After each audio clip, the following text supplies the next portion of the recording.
And weather turns extreme. CBS News and the Weather Channel bring you virtual weather technology so advanced, so real, you'll have time to get prepared. Feel the forecast on the CBS Evening News with Norah O'Donnell.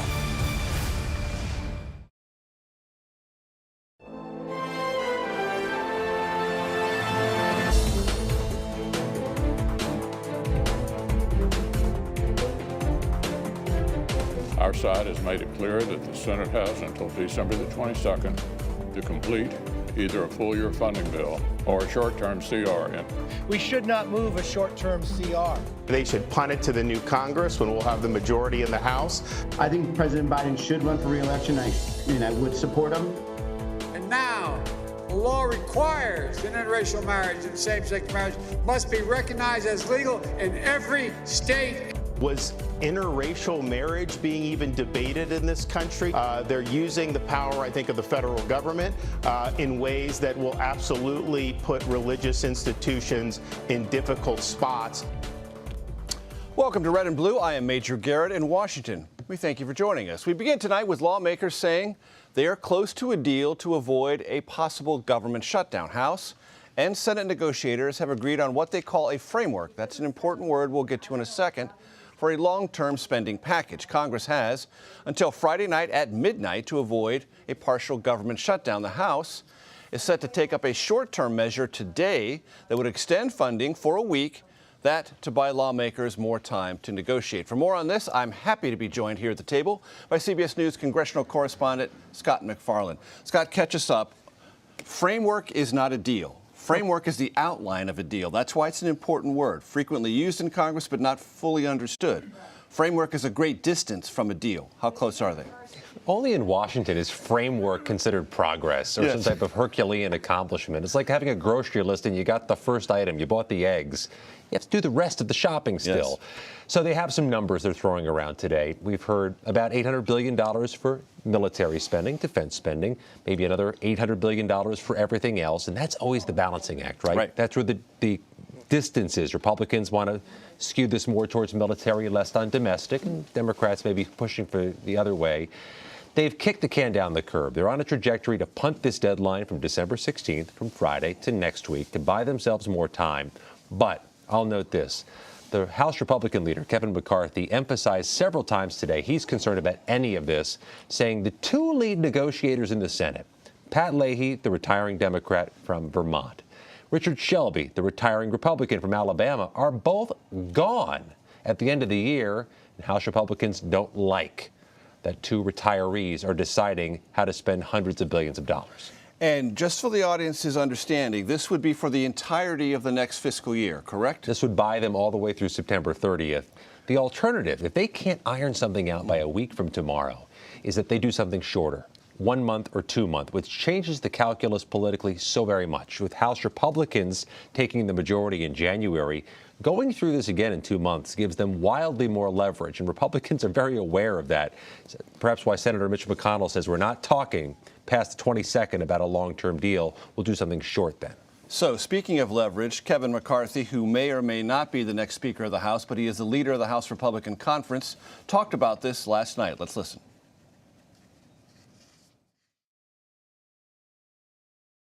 We're 28 days away from Republicans having the gavel. We would be stronger in every negotiation. So any Republican that's out there trying to work with them is wrong. So that why includes wouldn't you Mitch wait McConnell? with the hand Does that include McConnell? Yes. Why would you want to work on anything if we have the gavel inside Congress? That was last week, not last night. My mistake. I apologize for that. But the sentiment is we're powerful when I hold the gavel. We don't know if he's going to hold the gavel, and we don't know how powerfully he will be able to wield that. One of the things I understand, Scott, that is on Mitch McConnell, the Republican leader in the Senate's mind is, wait a minute. Yes, we will have more leverage in theory, but in practice, if McCarthy can't get anything across the finish line, then there is no government funding. There is a shutdown, and all Republicans, therefore, get blamed. And do you want to get jammed up at the start of a new majority with something like this, where you can't even get your soldiers in line on keeping the government open and keeping the lights on? So there's some incentive for Republicans to cut a longer-term deal. But it really is foreshadowing what is to come, where baseline blocking and tackling of government may become tricky. True with government spending, but I still see that big red flag planted in the middle of the field ahead, which is the debt ceiling. The debt ceiling was something the Democrats wanted to tend to before the end of next week, get it out of the way preemptively to prevent a catastrophe next year. They quite simply haven't done it. They didn't have the bandwidth or the time. They've left that big red flag sitting there for a House Republican majority, which may not have the votes to do it themselves. And last time this came up, they gave no votes to Democrats for them to get it passed. Can they put that into a long-term spending deal should they achieve one? There was an assumption that they would try. In fact, the congressmen and congresswomen-elect were urging them to try to get this off the playing field. Right. Haven't heard a whisper about that being synthesized in there. Scott, one of the things that happens in negotiations like this, it's not only about spending, it's about what else you might put in this piece of legislation because it must pass, and things that must pass have a gravitational pull to them, taking in unrelated issues. One of them is the Electoral Count Act. You talked to Senator Amy Klobuchar from Minnesota, a lead proponent of a Senate bill on this. Tell us what she had to say. Well, she's recognizing what you just said. This is the last train out of the station. You got to put on the train whatever can fit. The Electoral Count Act is something that is so obscure and so unfamiliar until January 6th when it was highly relevant. You know, exercising these challenges to the electoral count partly gave rise to the space and time for the insurrection. They want to modernize this bill, update it. They think they can get it done on this spending bill. Here's more of what Senator Klobuchar told us earlier today. The whole thing was set up for kind of pomp and circumstance, and it turned into a day of destruction. And you just can't have an antiquated law that was, drafted in the 1800s, in the Rutherford B. Hayes days, back when women could even vote. They couldn't even vote back then. So we're simply updating the law. Two big things. She says she has the votes, Senate and House, to get this done. So it looks like it's on a glide path. The big difference, as it was in 2021, just one member of the House and one member of the Senate need to object to string this whole thing out and block the electoral count of a state and have a debate. It would raise that up to 20% of the House, and 20% of the Senate would have to object, especially in the Senate. That's a much higher threshold. So, Amy Klobuchar, the senator from Minnesota, made reference to a time in America where women couldn't vote. Well, there was a time in Washington where there weren't women in the Senate. Now there are. Kyrsten Sinema of Arizona, Democrat, made headlines last week switching her party relationship from Democrat to independent. That prompted some to think she might be trying to avoid a primary challenge on the Democratic side. Our colleague, Bob Costa, talked to Ruben Gallego, Arizona congressman, Democrat, about whether or not he might challenge Kyrsten Sinema either way. Let's take a listen to that. How likely is it that you run for the U.S. Senate? Look, I'm not going to give percentages on that. What I can tell you, because of the nature of who I am and what I do, I always prepare. So we've been putting the team together to make sure that when I make that final decision, we're going to be able to press enter and just go. How do you frame this possible matchup? Well, I think the possible matchup is a responsive, senator versus a non-responsive senator. There is nothing independent about selling out, the agenda, the Democratic agenda for, hedge fund managers. Scott, let's translate that for the audience. And I'm not even sure we need to go very far in the translation business. I'm the kind of person who prepares, and if I decide and I push the button, we're ready to go. That sounds like you're getting very much ready to go. Oh, what's the possible framing of this campaign? He already has the framing in his mind and has stated it in that interview. What does it sound like to you? No earthly idea how that race would play out with Kyrsten Sinema running for re-election as an Arizona independent, as she characterizes herself, with a Democratic nominee and a Republican nominee. That's the type of thing we don't see often, and it's hard to predict or give you a predictive model of what happens next. But I'll tell you this, talking to any number of staffers and members of Congress, they don't see the political complexion of this Senate changing with her change from Democrat to independent. But when you listen to Ruben Gallego, is there any doubt in your mind that he's preparing to run? And he was leaving breadcrumbs even before Kyrsten Sinema made her announcement that a primary was in order here. Clearly the Democrats want to run somebody against Kyrsten Sinema. Now they can do so in a less cumbersome way. And that mention he made of not representing Democrats, but representing hedge fund managers, I believe is a reference to something that Senator Sinema did in the final negotiating stages of the Inflation Reduction Act. Correct? Yeah, and the Inflation Reduction Act was really where we saw Kyrsten Sinema at the epicenter of the debate. She's been a pretty focal, pretty much a fulcrum on a lot of these big issues, but that one, really, the rubber hit the road through her. And Democrats are clearly forecasting how they'd run against her, but how do you run against her and a Republican at the same time? I don't see how that plays out. What is the latest, Scott, on the January 6th Select Committee and its intentions and timeline? Their next and final public meeting is Monday. Going to be Monday afternoon, if passed as prologue. Then they issue their report Wednesday, and Congresswoman Zoe Lofgren in the past week has said they're also going to release all of their work, all of their findings, potentially, all the transcripts. And therein comes something that may be very difficult to navigate immediately. It may take some time to go through that and find all the nuggets that are worthwhile. So you have a report, you have their work product, and you have a hearing, all of which are happening on the precipice of a holiday. Because this matters in the symbolic sense, it may not matter in the legal sense. If, in fact, there are criminal referrals from the January 6th Select Committee, would we be likely to hear about them Monday or Wednesday? The chairman of the committee has told us that's likely to happen Monday, but it also would be something they probably could synthesize into their final report. But that might be what Monday really is all about, based on what the chairman told reporters earlier this week. And on that list, we might likely expect to see which names? He won't answer that question. The most persistent question currently asked outside of the budget negotiations. And us asking it each hour doesn't seem to grease the skids to get an answer. Hasn't dislodged anything yet. It would be more surprising than not if Donald Trump's name wasn't on there. I mean, he's been the epicenter of their investigation. They continue to echo the statement of a federal judge from California who, during one of the pieces of litigation in their investigation, said it's more likely than not Donald Trump conspired to obstruct an official proceeding. Scott McFarland, our congressional correspondent, thank you so very much. The Federal Reserve raised interest rates today for the 7th time this year.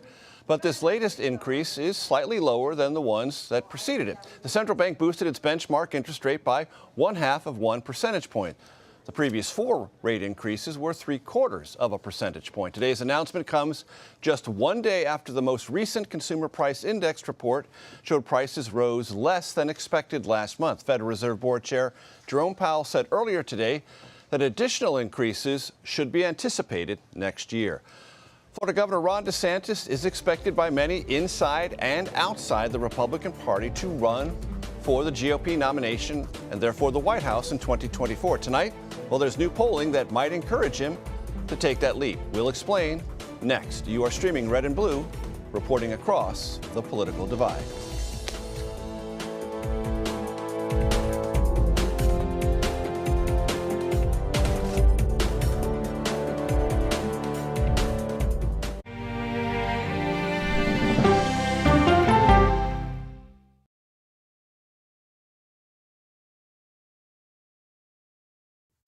An original CBS Reports documentary. Yoga and wellness has become a place of anti-science. Online clickbait. The algorithms feed you content based upon your own fantasy. Potentially at my peril. There's no question about it. Spreading digital disinformation. Their entire yoga studio and spiritual community got so embedded in all of the QAnon stuff that it became this sick place. Why pro-health people are fertile ground for anti-science messages. We can just go into the whole mask thing. A lot of us just believe that's symbolism for silencing people. People are locked in this mindset. They've been taught to accept what the medical doctors say. No longer are you going to be willing to take any medical advice. It's a big problem that we urgently need to address. An original CBS Reports documentary streaming now.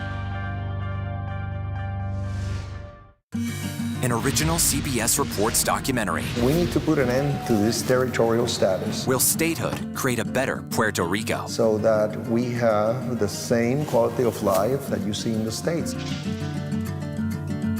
What do you worry about? Me living here in the future. They're giving incentives to non-Puerto Ricans to come to Puerto Rico and extract our natural resources and take over our land. Vacation in Puerto Rico, and in exchange for that, you don't pay taxes.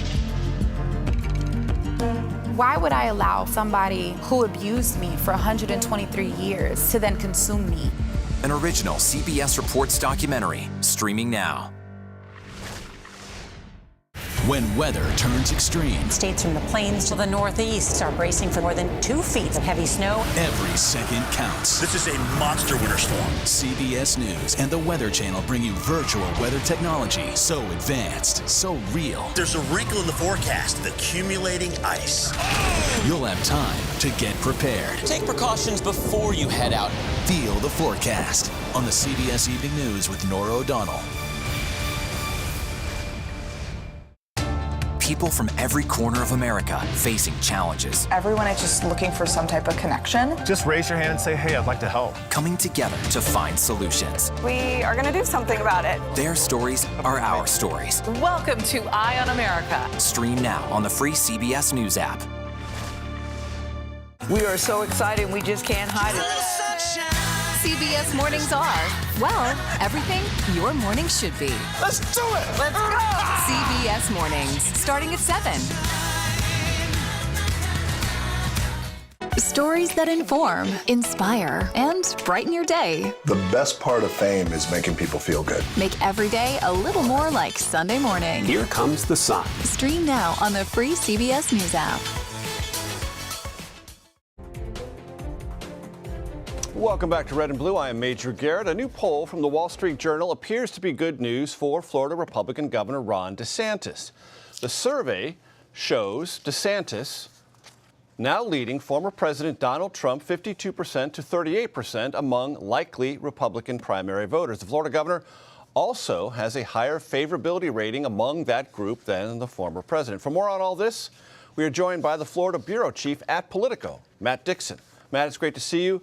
One poll does not a presidential campaign make, but this is a credible poll viewed by many in the political circles as significant in terms of what it says about politics at any given moment.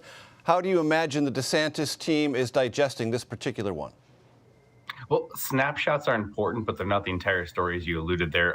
Governor DeSantis has been winning straw polls that have included President Trump for a very long time. And I think head-to-head, if it was Ron DeSantis versus Donald Trump, I think that would be great for the DeSantis team. I think they would welcome that, and I think they would like that.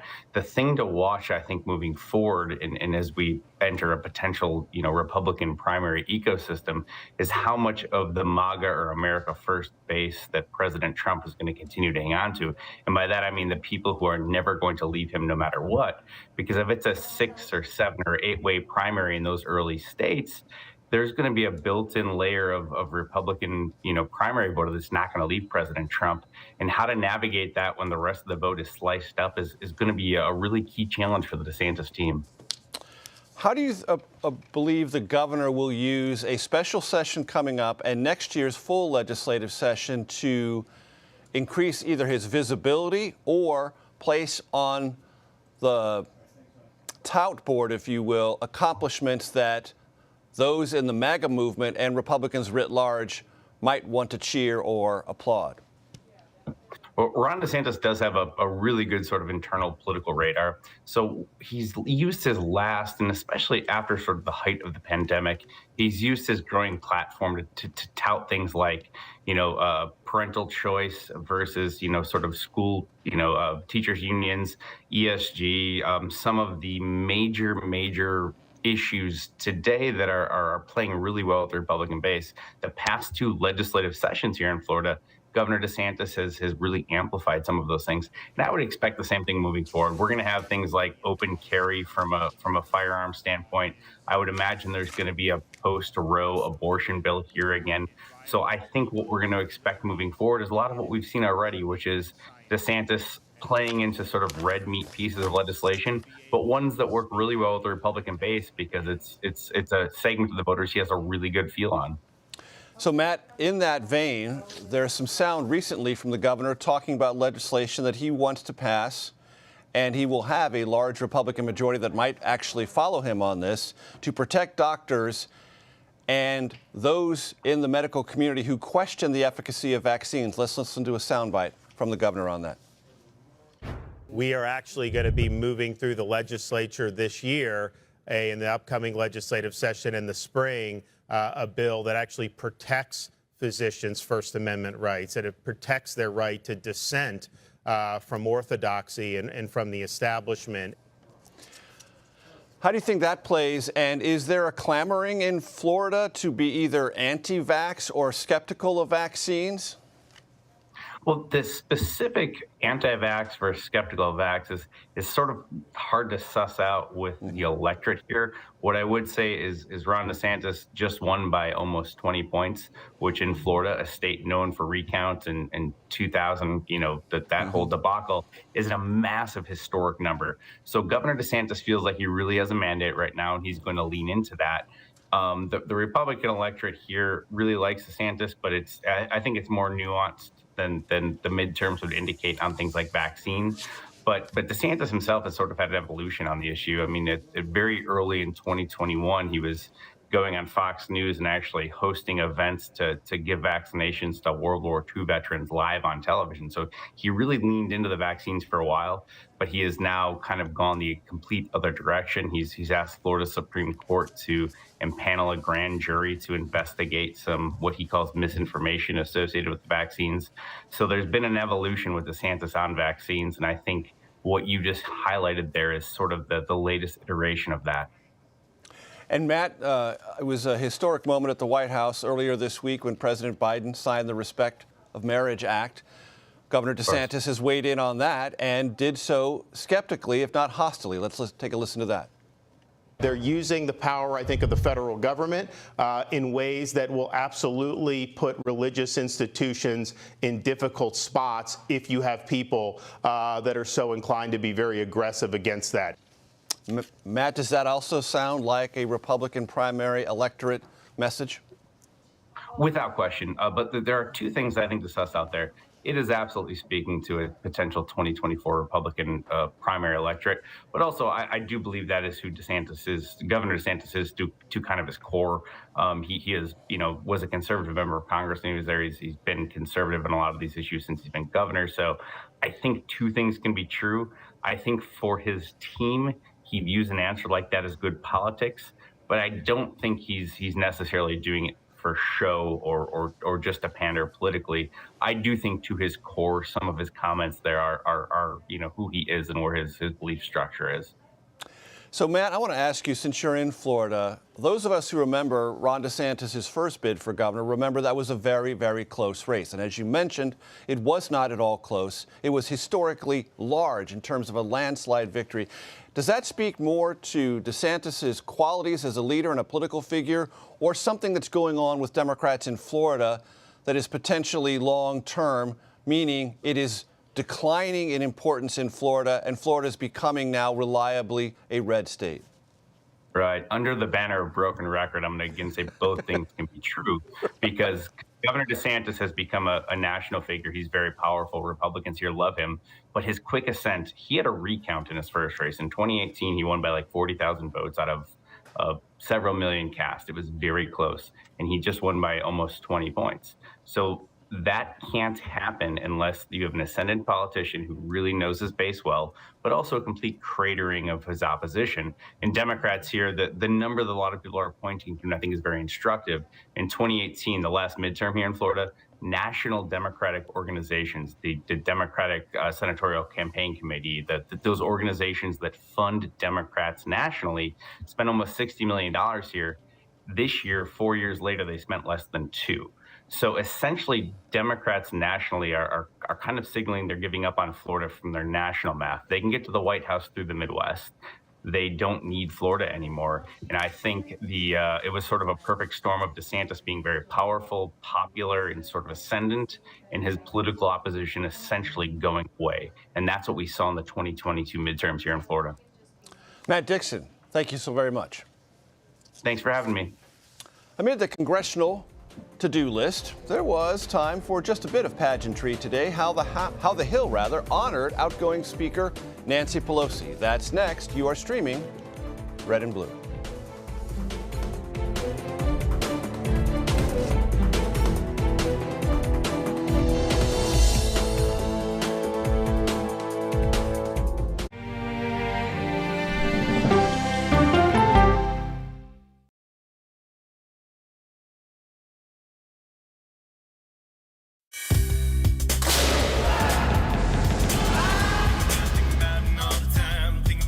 Everybody wakes up in the morning and they are pelted with alerts that frighten them, news that agitates them. With this show, we have the time to explain what's going on. These migrants, they've been released. Explain the status that allows them to be released, to slow things down a little bit. What are the big sets of questions for China and its ambitions? Hackers are stepping up their attacks to extort victims. Let's start with easy. Who's attacking? Here's a deeper understanding of what's happening. Prime Time with John Dickerson. Stream on the free CBS News app.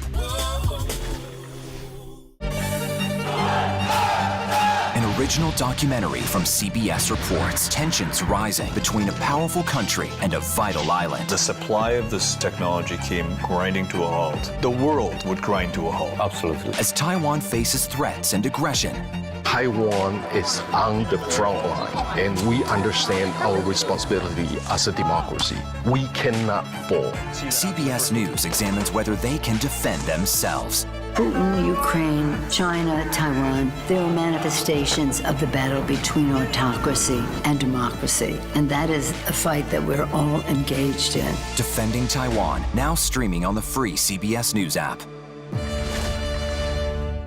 When weather turns extreme, States from the plains to the northeast are bracing for more than 2 feet of heavy snow. every second counts. This is a monster winter storm. CBS News and the Weather Channel bring you virtual weather technology so advanced, so real. There's a wrinkle in the forecast, the accumulating ice.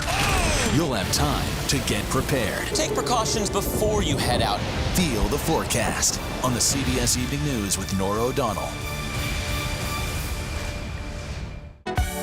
Stories that inform. You can be really old at 60, and you can be really young at 85. Inspire. How do we unlock the power within ourselves to be who we want to be? And brighten your day. The best part of fame is making people feel good. Always send the people home happy. Make every day a little more like Sunday morning. Here comes the sun. Stream now on the free CBS News app. After decades in the public eye and public service, this mother-daughter duo is now talking about gutsy women. What's the gutsiest thing you've ever done? We go person to person with Secretary Hillary Rodham Clinton and Chelsea Clinton. Now streaming on the free CBS News app. In today's Money Watch, business analyst Jill Schlesinger is here to help. How do you even begin to make the best use of your money? If you've got a match from your employer, don't give away that money. Dollar Jill, y'all. CBS Mornings, starting at 7. Welcome back to Red and Blue. I'm Major Garrett. The official portrait of House Speaker Nancy Pelosi was unveiled this evening.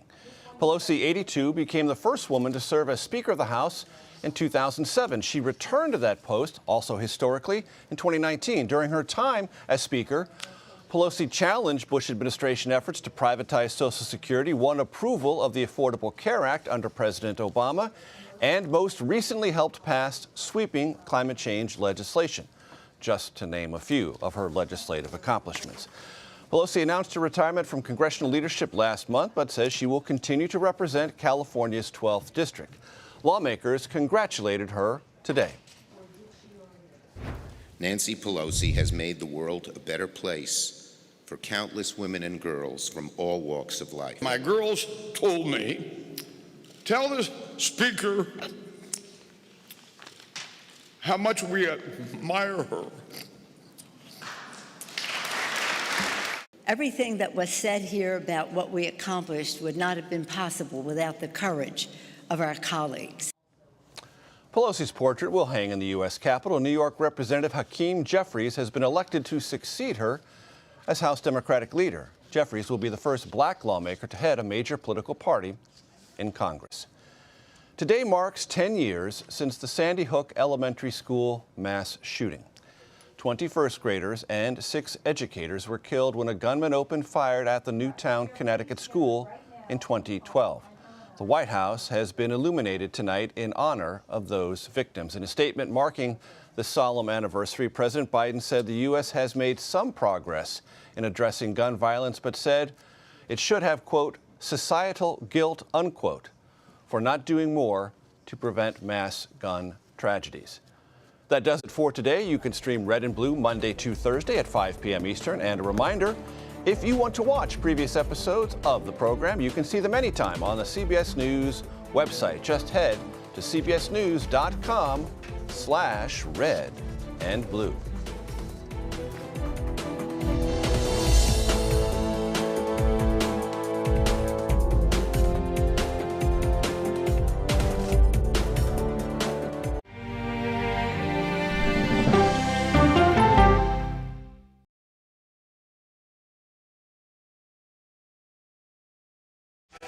An original CBS Reports documentary. When folks on the right talk about socialism, it's a boogeyman.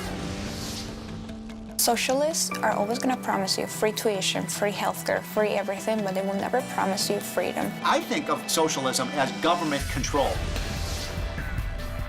Wealth is too concentrated at the top right now. Providing for people the things that they need is actually the world that we were supposed to live in. Socialism didn't work in Cuba, North Korea, the Soviet Union. Capitalism is a bed